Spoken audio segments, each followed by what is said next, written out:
Hi అండి. ఈరోజు మరొక బ్రేక్‌ఫాస్ట్ అయితే మీ ముందుకొచ్చాను. అదే రవ్వ ఉతప్పం. ఫస్ట్ వచ్చేసి ఒక 1 గ్లాస్ ఆఫ్ బొంబాయి రవ్వనైతే తీసుకుంటున్నాను.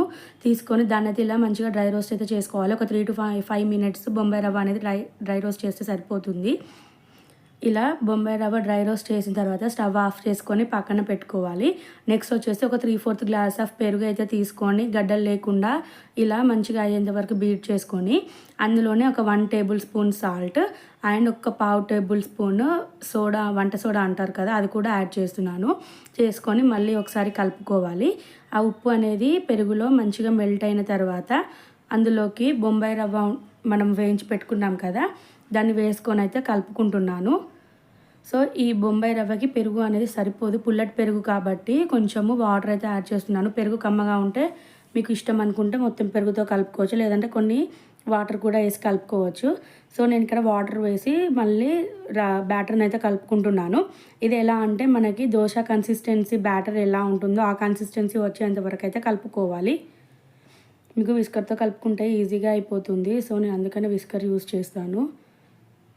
సో ఇలా కలిపి పెట్టుకున్న రవ్వని ఒక 20 మినిట్స్ అయితే పక్కన పెట్టుకోవాలి. తర్వాత ఒక ప్యాన్ తీసుకొని దాన్ని హీట్ చేసుకోవాలి.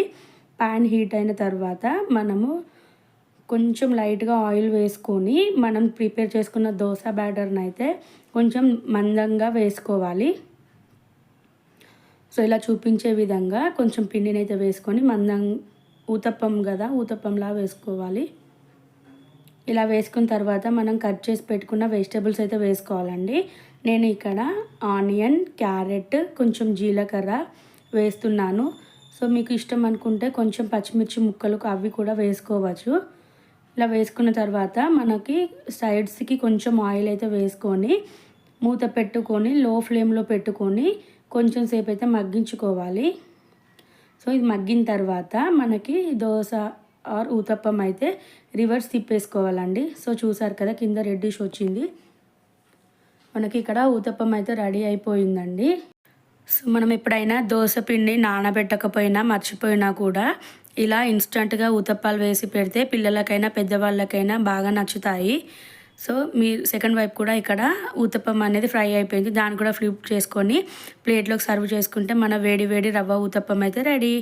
సో సేమ్ ఇదే ప్రాసెస్లో మిగతా పిండి కూడా వేసుకొని ఊతప్పాలు రెడీ చేసుకుంటే మనకి రవ్వ ఊతప్పం అనేది రెడీ అయిపోతుంది.